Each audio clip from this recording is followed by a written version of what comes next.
Alrighty then. Hoje goni stoyad, não estou agora chacarei.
Маша, наливай, не снися.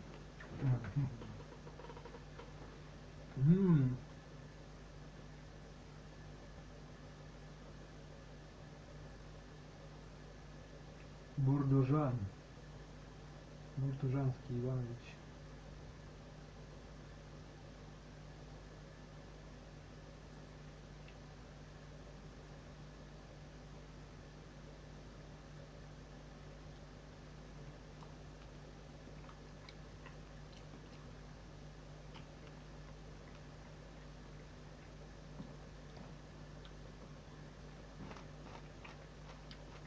Не кушал.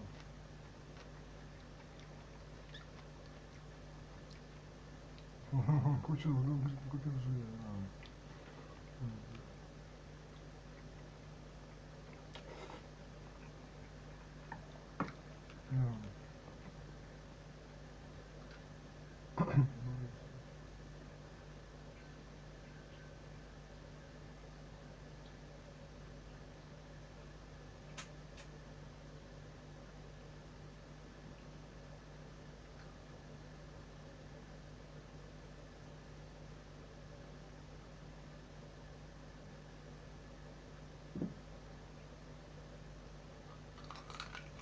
Hi there, I'm Alex.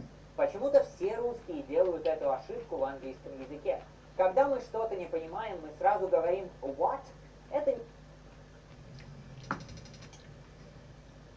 Modern art is expensive. From completely white canvases to simple abstract colours, these seemingly basic works can cost you millions. So what makes their price so high? And how can they possibly be worth this much money?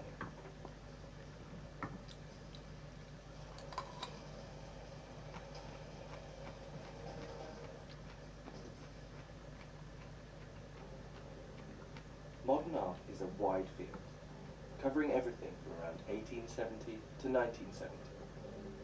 But say modern art to someone on the street, and chances are they possibly picture something like this. At the turn of the century, art changed. From the birth of abstract impressionism to the minimalist. Turn of the century, art possibly picture something like this. At the turn of the century, art changed. From the birth of abstract impressionism to the minimalists, and even performance art. Art was no longer just about representing the world with skill. Well, that skill faded away after photography was invented. Once photography was invented, that was a skill that camera could do, so artists no longer felt that that was their primary reason for making art. Art isn't about beauty, it never was really. Art generally became more conceptual and more challenging, but this change wasn't popular with everyone. In a 2016 study of the British public, 28% of people don't consider this art, 65% of people don't think this is art, and 83% of the public definitely don't consider this to be art. Over 100 years after its creation, the work is still somehow as divisive and controversial as ever with the public, but that hasn't stopped record prices being set. I think most people think that modern or contemporary artists are having a laugh at their expense, and nobody wants to feel a fool. For many who are immediately dismissive of these pieces, frustration also often comes when they see the price. Most of us, I think, tend to be cynics, and I think, a lot of expense. More fool. For many who are immediately dismissive of these pieces, frustration also often comes when they see the price. Most of us, I think, tend to be cynics, and I think, a lot of times associate art with value, and that I think that triggers the question of, well, why is it that much, or why such a high value if I could probably do this. I think unless you're in the market and actively buying art, there's no need to look at art and think of a price tag. It shouldn't be the way you look at art. For the artists involved, what looks simple can be the culmination of a lifetime's work. Take the Black Square, for example, painted by turn-of-the-century avant-garde artist Kazimir Malevich. This simple black painting didn't come out of nowhere. It's the result of 20 years of simplification and development. When it was shown, the Black Square was a revolutionary symbol, exhibited at the top corner of the room, a spot reserved for Orthodox religious icons. Making this work wasn't exactly an easy decision either. and in 1930, Stalin's regime confiscated Maleevich's artworks and manuscripts, and he was jailed for 2 months. Yes, the white canvases are, or the black canvases, are very rarely all they've done. They haven't just come out of school and said, I could paint a black canvas. I mean, as much as we might think we could do that, yes, we could do that. But the artist has thought of it and probably had a journey, quite a long journey, and a process to get there. The works aren't just made for profit. It's often only after the artist is dead that the art can fetch the incredible price that it's reached today. In 2008, one of Maleevich's abstract works sold for $60 million. And the demand for these important modern works is only going to increase.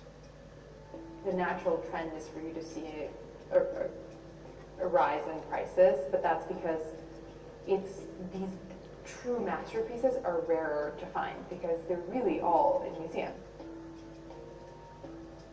But setting an actual price can be tough. In the end, the value is only going to be what people are willing to pay.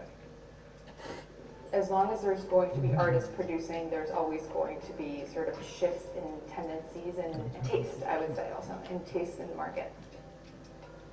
It seems like every year there's a new record price, and as extreme wealth inequality increases, so do the number of millionaires willing to pay the fortune required for these works.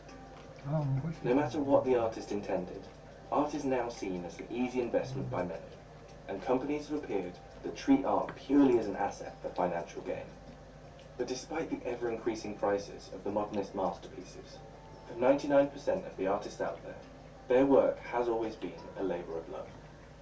There are obviously people out there with a lot of money who view art just to be a commodity and nothing else, but there's going to be people who purchase or engage with it because they take genuine pleasure from it, or it stimulates them, or they feel it enriches them. I'm an abstract painter, not really dealing much with form. I became quite obsessed. I was painting all day and all night, and it was just something that kind of took a hold of me. So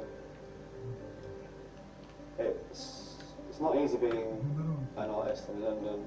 There's a lot of really good talent out there. I think you've really got to be good to actually make any money. You don't have the, I suppose, network initially. Yeah, it's a really expensive habit, to be honest. So I suppose everybody's got devices, but it's my kind of passion and hobby. So that's where all my time, effort, and kind of spare finances go. Trends in the market may change, and prices will shift, but the popularity of modern and contemporary art isn't going anywhere.